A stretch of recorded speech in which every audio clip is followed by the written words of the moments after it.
नमस्कार, मैं हूं आपके साथ शुभांगी सिंह और बंसल न्यूज की खास पेशकश में आप सभी का स्वागत है। जैसा कि आप जानते हैं कि आयुष्मान में हर बार स्वास्थ्य संबंधी समस्याओं पर जानकारी दी जाती है। इसी कड़ी में आज हमारे साथ हैं डॉक्टर विद्यानंद त्रिपाठी, जो बंसल हॉस्पिटल में kidney disease and kidney transplant specialist हैं। डॉक्टर त्रिपाठी, आपका बहुत बहुत स्वागत है हमारे कार्यक्रम में। जी धन्यवाद। तो आज हम बात करने वाले हैं किडनी ट्रांसप्लांट के बारे में। अगर आपके भी इससे जुड़े कुछ सवाल हैं तो कार्यक्रम के दौरान आप सीधा हमसे जुड़ सकते हैं। हमारे नंबर लगातार आपकी टीवी स्क्रीन पर फ्लैश हो रहे हैं। आप सवाल कर सकते हैं और सीधा उसका जवाब ले सकते हैं डॉक्टर विद्यानंद त्रिपाठी से। डॉक्टर त्रिपाठी, सबसे पहले मैं यही जानना चाहूंगी कि किडनी ट्रांसप्लांट कैसे होता है? देखिए, जब किसी व्यक्ति की किडनी फेल हो जाती है, जिसको हम बोलते हैं स्टेज 5 CKD, वैसी स्थिति में जीवित रहने के लिए उसे या तो डायलिसिस या किडनी ट्रांसप्लांट की जरूरत पड़ती है। किडनी ट्रांसप्लांट एक ऐसी प्रक्रिया है जिसमें किसी हेल्दी व्यक्ति से या disease donor, brain dead patient जो डेथ के बाद ऑर्गन डोनेट करते हैं, इनके शरीर से किडनी को निकाल के किसी किडनी फेलियर के पेशेंट में किडनी को लगाया जाता है, जिससे कि जिस व्यक्ति की किडनी फेल है उसमें नई किडनी का फंक्शन स्टार्ट हो जाता है। तो इस प्रक्रिया को किडनी ट्रांसप्लांट कहते हैं।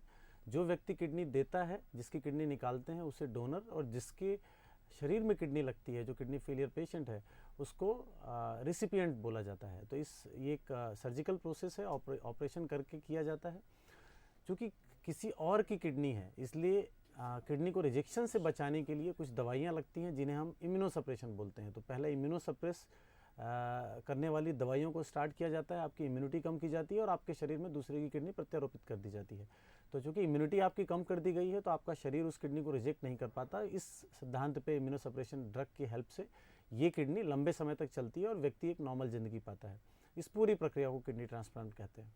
डॉक्टर त्रिपाठी, अगर बात करें किडनी ट्रांसप्लांट की ज़रूरत की, तो क्या ज़रूरत होती है इस किडनी ट्रांसप्लांट की? क्योंकि कब हमें ज़रूरत पड़ती है, कब हमारी किडनी की एफिशिएंसी कम हो जाती है, या एक तरीके से कहें कि उसकी वर्किंग कम हो जाती है और हमें ट्रांसप्लांट की ज़रूरत पड़ जाती है? देखिए, किडनी फेलियर जिसको हम बोलते हैं CKD, क्रॉनिक किडनी डिसीज, इसका मतलब होता है कि ये इरिवर्सिबल डैमेज है। यहाँ अगर किडनी की किसी को बीमारी है तो वो प्रोग्रेस करेगी, ठीक नहीं हो सकती। इसकी अलग अलग स्टेजेस होती हैं, स्टेज 1, 2, 3, 4 एंड 5। तो जो आखिरी स्टेज होती है स्टेज 5, जहाँ पे आपका जो फिल्ट्रेशन रेट है वो 15% से कम हो जाता है। इस स्थिति में व्यक्ति को भूख लगना बंद हो जाएगा, उल्टी होने लगेगा, सांस फूल सकता है, कुछ ब्लड टेस्ट में जैसे पोटेशियम के लेवल बहुत अधिक होंगे, मेटाबॉलिक एसिडोसिस हो जाएगा। ये स्थिति है जो बताती है पेशेंट को कि उसको अब रीनल रिप्लेसमेंट थेरेपी की ज़रूरत है। इसका मतलब है कि आप दवाइयों के सहारे व्यक्ति को अब जीवित नहीं रखा जा सकता या एक क्वालिटी ऑफ लाइफ नहीं दी जा सकती। इसमें व्यक्ति के पास 3 ऑप्शन होते हैं, या तो वो खून की डायलिसिस में जाए, जिसे हम हीमोडायलिसिस कहते हैं, पेरिटोनियल डायलिसिस का मतलब होता है पेट का डायलिसिस, और तीसरा होता है गुर्दा प्रत्यारोपण या किडनी ट्रांसप्लांट। गुर्दा प्रत्यारोपण इसमें से सबसे अच्छा विकल्प है। तो ऐसी स्थिति में मरीज को तुरंत डायलिसिस पे चालू किया जाता है, उसका ट्रांसप्लांट वर्कअप स्टार्ट किया जाता है। सही तरीका तो ये है कि जब उसका किडनी का काम 20% से नीचे हो जाए, तभी से पेशेंट को डोनर ढूंढना स्टार्ट कर देना चाहिए, वर्कअप हो जाना चाहिए। क्योंकि ट्रांसप्लांट जितनी जल्दी हो, जिसको हम बोलते हैं प्रीएम्प्टिव ट्रांसप्लांट, अगर आपको डायलिसिस पे जाना ही ना पड़े, आपको पता है कि आप 2 महीने 6 महीने में आपको डायलिसिस पे जाना है, तो आप पहले ही डोनर को ढूंढ के उसका वर्कअप करके मेडिकल लीगल प्रोसीजर में जाके और ट्रांसप्लांट कराएं। इसका सक्सेस रेट सबसे अधिक होता है। तो ये इन व्यक्तियों में किडनी ट्रांसप्लांट किया जाता है। और जो स्टेज मैंने बताई कि अगर आपका किडनी का परसेंट 15 या 10% से नीचे है, जहाँ पे आपके लिए सामान्य जिंदगी संभव नहीं है, उस स्थिति में ट्रांसप्लांट किया जाता है। बिल्कुल। और डॉक्टर त्रिपाठी, अगर हम बात करें उन कंडीशंस की जिन कंडीशंस में हमें ट्रांसप्लांट नहीं किया जाना चाहिए, मतलब ऐसी कौन सी स्थिति होती है जब ट्रांसप्लांट नहीं किया जा सकता है? देखिए, एक्यूट किडनी इंजरी, हमने अभी बात की CKD की, क्रॉनिक किडनी डिसीज़ की। इसी तरह से किडनी फेलियर के कुछ और वजह होती हैं जिनसे टेम्परेरी किडनी डिसीज़ होती है। किसी व्यक्ति को मलेरिया हुआ, पेशाब में इन्फेक्शन हुआ, गलत दवाई ले ली, शरीर में पानी की कमी हो गई और उससे किडनी बंद हो गया। ऐसे लोगों की किडनी अपने आप, जब आप मेन डिसीज़ को ठीक करेंगे, बीमारी को ठीक करेंगे, वापस काम करने लग जाएगी। तो कभी भी टेम्परेरी किडनी फेलियर में ट्रांसप्लांट नहीं किया जाता। ये इंपॉर्टेंट है, क्योंकि अगर आपने किसी को बोला आपकी किडनी फेल हो गई है, आपको डायलिसिस की ज़रूरत है, मरीज को लगता है कि डायलिसिस की ज़रूरत है मतलब अब मुझे, मेरा गुर्दे फेल हो चुके हैं और मुझे ट्रांसप्लांट की ज़रूरत पड़ेगी। लेकिन ऐसा बिल्कुल नहीं है। अगर पेशेंट की बीमारी टेम्परेरी है तो इंतज़ार किया जाता है। 4 से 6 हफ्ते में ज़्यादातर लोगों की किडनी वापस काम करने लगती है। अगर 3 महीने तक काम ना करे, तभी उसे हम फेलियर डिक्लेयर करते हैं और ट्रांसप्लांट के प्रोसेस पे जाते हैं। तो एक्यूट किडनी इंजरी में कभी भी ट्रांसप्लांट नहीं किया जाता। जी, और अगर बात करें डायलिसिस की तुलना में किडनी ट्रांसप्लांट की क्या एफिशिएंसी ज़्यादा होती है, या किडनी ट्रांसप्लांट बेटर ऑप्शन है एज कम्पेयर टू डायलिसिस? जी जी, ये बहुत अच्छा सवाल है कि ट्रांसप्लांट पे हम क्यों जाएं, हमारे पास अगर डायलिसिस का भी विकल्प है तो जो डायलिसिस के दो विकल्प हैं, हीमोडायलिसिस, पेरिटोनियल डायलिसिस और ट्रांसप्लांट के विकल्प हैं। डायलिसिस में भी व्यक्ति को जीवित रखा जा सकता है, एक लंबी ज़िंदगी दी जा सकती है, उसकी जान बचाने के लिए बहुत इंपॉर्टेंट प्रोसीजर है। लेकिन अगर हम दोनों की तुलना करें, डायलिसिस में आपको हफ्ते में 3 बार अस्पताल में आना है, 4 घंटे की डायलिसिस की प्रोसेस है। इसका मतलब है कि 1-2 घंटे और एक्स्ट्रा लगेंगे, एक परिजन आपके साथ में आएगा। फिर डायलिसिस कोई ट्रीटमेंट नहीं है, एक रिप्लेसमेंट है। मतलब आपके जो किडनी का काम है जो नहीं कर रही है, तो मशीन से आपने जहर को निकाल दिया, पानी को निकाल दिया, लेकिन फिर भी किडनी के जो दूसरे फंक्शन हैं जैसे हीमोग्लोबिन बनाना वो नहीं हो पाएगा, कैल्शियम, विटामिन डी, मिनरल्स, इनका जो मेंटेनेंस है ये नहीं हो पाएगा। आपको अगर यूरिन नहीं आ रहा है तो आपको पानी लेना अलाउड नहीं होगा, डॉक्टर कहेंगे दिन भर में आप आधा लीटर पानी पिए। आप खाना सब कुछ नहीं खा सकते, लिमिटेड चीज़ें होंगी, ज़्यादातर चीज़ें मना है। महंगे इंजेक्शंस खून बढ़ाने के लिए हर हफ्ते लगने हैं, और बीच बीच में बहुत सी समस्याएं जैसे इन्फेक्शन हो गया, आपकी सांस फूल गई, छाती में पानी बढ़ गया, भर्ती हो रहे हैं, तो एक बहुत ही खर्चीला है। क्वालिटी ऑफ लाइफ बहुत ख़राब है, आपका समय बहुत ज़्यादा जाता है, आपकी ट्रैवलिंग बहुत रेस्ट्रिक्टेड है, आपकी डाइट रेस्ट्रिक्टेड है।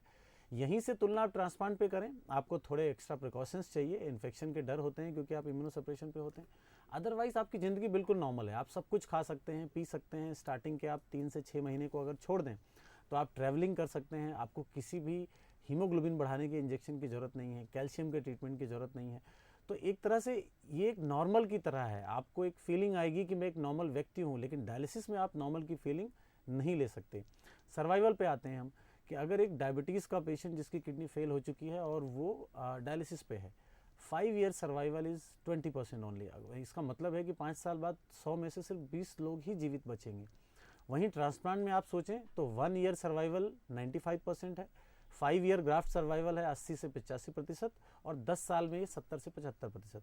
इसका मतलब है कि आपकी क्वालिटी ऑफ लाइफ अच्छी है, आपकी जो ज़िंदगी है वो ज़्यादा लंबी है, खर्चा कम है आपका। तीसरी इंपॉर्टेंट चीज़ें, जो मिथ है कि लोगों को लगता है कि ट्रांसप्लांट महंगा है, ऐसा बिल्कुल नहीं है। आप डायलिसिस में जा रहे हो, एक डायलिसिस 2 से 3 हज़ार की पड़ती है, महीने में 10 से 12 डायलिसिस, खून बढ़ाने के इंजेक्शंस के खर्चे करीब करीब 5-6 हज़ार, तो ये 25 से 30 हज़ार महीने का खर्चा है। इस पर अगर साल में 1-2 बार भर्ती हो गए तो 1-2 लाख और जोड़ लीजिए। ट्रांसप्लांट का खर्चा एक बार में 5 से 6 लाख है, और बाद में 5-6 हज़ार महीने की दवाई ज़िंदगी भर है। तो अगर आप डायलिसिस के खर्चे को जोड़ें तो 1.5 से 2 साल के डायलिसिस के खर्चे में आपका ट्रांसप्लांट हो रहा है। आप 10 साल का खर्चा जोड़ें तो डायलिसिस और ट्रांसप्लांट में कई गुने का फ़र्क पड़ेगा। तो खर्चे के हिसाब से भी देखा जाए तो ट्रांसप्लांट ही बेहतर विकल्प है। तो ये 3 चीज़ें बहुत इंपॉर्टेंट है, क्वालिटी ऑफ लाइफ, ज़िंदगी का लंबा होना और खर्चे का कम होना। इन सभी पैरामीटर्स में ट्रांसप्लांट एक बेहतर विकल्प है। बिल्कुल, तो जैसे डॉक्टर त्रिपाठी बता रहे हैं कि ट्रांसप्लांट एक बेटर ऑप्शन है as compare to dialysis. Doctor, इसी बीच हमारे साथ कॉलर जुड़ गए हैं अब्बुल हसन कोलकाता से। जी अब्बुल, आप सवाल कर सकते हैं। हेलो। जी अब्बुल, आप सवाल कर सकते हैं।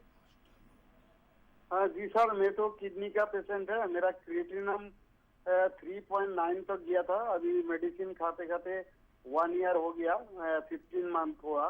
तो अभी मेरा क्रिएटिनिन 1.21 आया।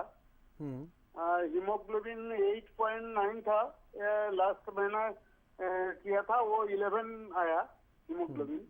हाँ हाँ, तो सर मेरा कुछ है, अभी ठीक है कि कुछ करना पड़ेगा? देखिए, इसके लिए हमें और भी पैरामीटर और भी जांचों की ज़रूरत पड़ती है। जैसा आपने बताया 1 साल पहले वो 3 था और अभी वो 1.2 है। ऐसा देख के लग रहा है कि एक्यूट किडनी इंजरी है, शायद आपको टेम्परेरी किडनी डिसीज़ रही हो।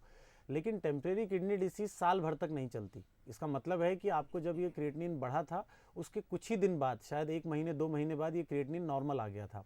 अगर ऐसा है तब तो ये ठीक है, आपकी किडनी रिकवर हो चुकी है शायद। लेकिन अगर ऐसा नहीं है कि पिछले 2 महीने पहले तक ये क्रिएटिनिन 2 या 3 था और अभी एकाएक 1.2 आया है, तो कई बार लैब एरर भी होती हैं, कई बार रिपोर्ट्स भी गलत होती हैं। तो मुझे लगता है कि आपको एक बार अपने ultrasound, urine report, blood report सबके साथ किसी एमडी मेडिसिन या किसी नेफ्रोलॉजिस्ट से मिलना चाहिए, जिससे हम आपको और क्लियर बता पाएँ। क्योंकि अगर ये बीमारी क्रॉनिक डिसीज़ है, क्रॉनिक किडनी डिसीज़ है, भले ही कुछ रिकवर कर गई है, तो ये भविष्य में आपको दिक्कत देगी। और टेम्परेरी है, रिकवर कर चुकी है, तो शायद आपको कभी समस्या ना हो। तो ये समझने के लिए आपको एक बार नेफ्रोलॉजिस्ट से कांटेक्ट करना चाहिए। बिल्कुल अब्बुल, तो आपको डॉक्टर साहब ने जैसा कहा कि आपको नेफ्रोलॉजिस्ट से संपर्क करना चाहिए। और किडनी ट्रांसप्लांट के बारे में हम बात कर रहे हैं। डॉक्टर त्रिपाठी, अब मैं आपसे जानना चाहूँगी कि जो किडनी ट्रांसप्लांट है इसके साथ क्या कुछ रिस्क फैक्टर्स होते हैं? क्योंकि हमने कहा डायलिसिस से ये बेटर होता है कि हम ट्रांसप्लांट करा लें, तो क्या कुछ रिस्क फैक्टर होते हैं इसमें? देखिए, वो हर मेडिकल प्रोसीजर के कोई ना कोई कॉम्प्लिकेशन, साइड इफ़ेक्ट्स होते ही हैं, तो ये बेहतर विकल्प तो है। तो जैसा मैंने बताया 1 ईयर सर्वाइवल इज़ 95%, इसका मतलब 5% लोग ख़राब भी होते हैं। तो ये खराबियों की वजह क्या होती हैं? सबसे पहला है, हमने बात की कि हम इम्यूनिटी कम करने की दवाइयाँ देते हैं, क्योंकि उसके बिना किडनी नहीं चल सकती। इम्यूनिटी कम होगी तो संक्रमण के खतरे बढ़ेंगे। बहुत से ऐसे संक्रमण जो सामान्य लोगों को नहीं होते, जैसे फंगल इन्फेक्शन है, टीबी का इन्फेक्शन है, बहुत से वायरस ऐसे होते हैं। फिर जो नॉर्मल इन्फेक्शन ही हैं, निमोनिया, यूरिन के इन्फेक्शन, इनकी दर एक नॉर्मल व्यक्ति से अधिक होती है। तो इन्फेक्शंस की वजह से आपकी मृत्यु तक हो सकती है, आपकी किडनी खराब हो सकती है। फिर आता है रिजेक्शन, कि आपकी किडनी ने सामने वाले की किडनी को एक्सेप्ट नहीं किया। इसके भी बहुत सारे फैक्टर हैं, जैसे आपका दूसरा ट्रांसप्लांट है, आपके परिजन से आपका मैचिंग नहीं है, या आपकी इम्यूनोसप्रेशन हाई चल रही है, या किसी भी व्यक्ति को ये हो सकता है कि आपकी किडनी रिजेक्ट होने लग जाती है। इसका मतलब ये नहीं कि रिजेक्ट है मतलब वो किडनी ख़राब हो चुकी है। उस केस में डॉक्टर आपकी किडनी बायोप्सी करते हैं, जांच करते हैं रिजेक्शन किस तरीके का है, और उसके हिसाब से इलाज किया जाता है। और ज़्यादातर रिजेक्शंस को भी अगर समय पे पता चले तो ठीक किया जा सकता है। तो रिजेक्शन हो गए। इसके बाद ऑपरेशन के दौरान बहुत से खतरे होते हैं, क्योंकि आप किडनी फेलियर के पेशेंट हैं, आपकी किडनीज वर्क नहीं कर रही हैं और आप इतने बड़े ऑपरेशन पे जा रहे हैं, तो कई बार ऑपरेशन के दौरान खतरे होते हैं। आपको ब्लीडिंग एक्सेस हो गई है, फिर आपकी जो नलियाँ जोड़ी गई हैं, छोटी छोटी नलियाँ होती हैं, नसें होती हैं, आर्टरी, वेन, यूरेटर, इनको जोड़ा जाता है। कई बार इनमें रुकावटें आ जाती हैं जो कि बाद में समस्या कर जाते हैं। फिर जो ट्रांसप्लांट की दवाइयाँ चल रही हैं उनके अपने साइड इफ़ेक्ट्स होते हैं। उसमें से कुछ दवाइयाँ किडनी को भी ख़राब करती हैं। स्टेरॉइड ज़िंदगी भर चलना होता है, जिससे कैटरेक्ट हो सकता है, आपके इन्फेक्शन की संभावना बढ़ती है, आपकी हड्डियाँ कमज़ोर होती हैं, आप में मोटापा आ सकता है। तो ये सभी साइड इफ़ेक्ट को बहुत ही विस्तृत रूप से ऑपरेशन के पहले सभी मरीजों को बताया जाता है, क्योंकि उचित सलाह से, समय पे डॉक्टर के पास जाने से, समय पे जांचें कराने से ज़्यादातर परेशानियों से बचा जा सकता है। तो अगर आप पूरी तरह से अवेयर हैं अपनी प्रॉब्लम्स के बारे में, आप रेगुलर अपने नेफ्रोलॉजिस्ट के टच में हैं, तो इस तरह की संभावनाएं बहुत कम होती है। किडनी ट्रांसप्लांट का सफलता का रेट बहुत अच्छा होता है। तो ये सलाह हम सभी मरीजों को देते हैं कि वो रेगुलर डॉक्टर के टच में रहें, उसकी सलाह पे रहें और जैसा बोले उसको फॉलो करें। बिल्कुल, तो जैसा डॉक्टर त्रिपाठी ने कहा है कि जो रिस्क फैक्टर हैं वो कम होते हैं और सक्सेसफुल रेट जो रहता है ट्रांसप्लांट का वो ज़्यादा होता है। डॉक्टर, इसी बीच हमारे साथ अगले कॉलर जुड़ गए हैं छिंदवाड़ा से रमेश जी। रमेश, आप सवाल कर सकते हैं डॉक्टर से। हेलो हेलो जी रमेश, आप सवाल कर सकते हैं। मैडम, वो हमारे लड़के को कहने जन्म से एक ही किडनी है, तो उसके बारे में थोड़ी जानकारी चाहिए थी, कैसे क्या रख सकते हैं उसको? देखिए, जन्म से एक किडनी होना ये बिल्कुल नहीं है कि उसकी किडनी खराब है। आपकी एक किडनी भी आपके जीवन को पूरी तरह से नॉर्मल चला सकती है, लेकिन फिर भी एक किडनी एक रिस्क फैक्टर है भविष्य में किडनी खराब होने का, क्योंकि सामान्य रूप से किसी व्यक्ति के शरीर में 2 किडनी होती है। तो अगर जन्म से आपके शरीर में एक ही किडनी है तो उस पर जोर ज़्यादा पड़ेगा, जिसकी वजह से वो जब 30 साल का होगा, 50 साल का होगा या और ज़्यादा उम्र में, कई बार हाइपर फिल्ट्रेशन इंजरी होती है। अगर उसने अपना वजन कंट्रोल नहीं रखा हुआ है, उसका ब्लड प्रेशर है और वो बहुत ज़्यादा है, आप पेन किलर्स बहुत ज़्यादा यूज़ कर रहे हैं या ऐसी दवाइयों का सेवन कर रहे हैं जो किडनी को ख़राब करती हैं, इस स्थिति में उस किडनी पे ज़्यादा वजन पड़ेगा और वो किडनी ख़राब हो सकती है, आपका किडनी फेलियर में जा सकता है, आपको डायलिसिस लग सकता है। तो इसका तरीका ये है कि आप एक बार अपने बेसिक किडनी टेस्ट करें, डॉक्टर से मिलें और समय समय पर डॉक्टरी सलाह के अनुसार अपने टेस्ट करते रहें। और इन चीज़ों का जो मैंने बताया उनका तो ख्याल रखें कि अगर आपको शुगर या बीपी की बीमारी भविष्य में कभी होती है तो उनको अच्छा कंट्रोल रखें, वजन को कंट्रोल रखें, ऐसी दवाइयाँ जो किडनी को ख़राब करती हैं ना लें, डॉक्टरी सलाह के बिना हर दवाइयाँ ना लें, और बेसिक जाँचें अपनी डॉक्टरी सलाह के अनुसार कराते रहें। बिल्कुल डॉक्टर त्रिपाठी, अगर बात करें किडनी ट्रांसप्लांट के लिए डोनर कौन हो सकता है, तो किसको हम डोनर बना सकते हैं? और एक मिथ है लोगों के मन में कि ब्लड ग्रुप मैच होना ज़रूरी है। क्या आज के समय में भी ये चीज़ ज़रूरी है कि ब्लड ग्रुप मैच होना चाहिए? देखिए, तो 2 तरह के ट्रांसप्लांट होते हैं, कैडेवरिक या डिसीज डोनर और लाइव। मैं लाइव के बारे में अभी बात करूंगा। कैडेवर ठीक है, कैडेवर ट्रांसप्लांट बोलते हैं व्यक्ति मृत्यु के बाद, ब्रेन डेड या कार्डियक डेथ के बाद, जो लोग जिनके परिजन एग्री करते हैं और उन किडनीज को ट्रांसप्लांट किया जाता है। इसका मतलब है कि अगर रिलेटेड आप नहीं भी हो तब भी ट्रांसप्लांट किया जा सकता है, लेकिन इसमें लीगल चीज़ें आ जाती हैं। तो जो हमारे देश का कानून है, इसमें ह्यूमन ऑर्गन ट्रांसप्लांट एक्ट है, जिसके अनुसार कोई भी नियर रिलेटेड ही आपको किडनी दे सकता है। किसी भी तरह से किडनी का खरीद फरोख्त पूरी तरह से मना है। और यही वजह है कि हम सिर्फ प्राइमरी रिलेटिव, इसका मतलब होता है माता पिता, दादा दादी, पत्नी, भाई बहन, सिबलिंग्स जो होते हैं, बेटे बेटी या पोते पोती, इनको नियर रिलेटेड बोला जाता है। इनमें से ही सभी लोगों के ब्लड टेस्ट किए जाते हैं और जो लोग मैचिंग पे आते हैं उनके ट्रांसप्लांट किए जाते हैं।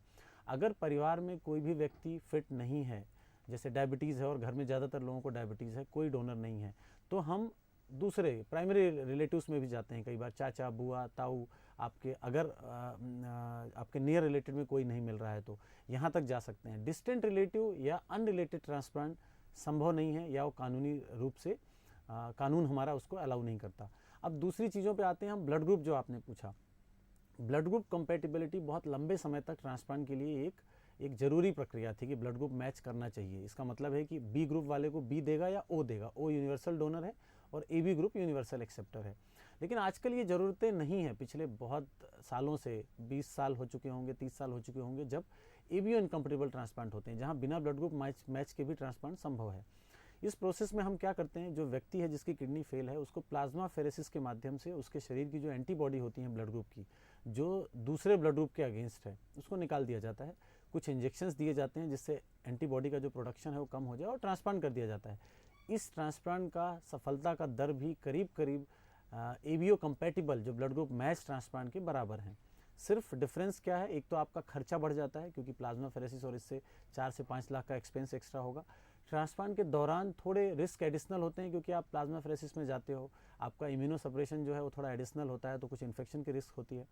लेकिन अगर आपने इनिशियल वीक्स निकाल दिए हैं तो लॉन्ग टर्म आउटकम करीब करीब बराबर है। तो जिन लोगों के परिवार में ब्लड ग्रुप मैच डोनर नहीं है वो बिना ब्लड ग्रुप के ट्रांसप्लांट पे जा सकते हैं।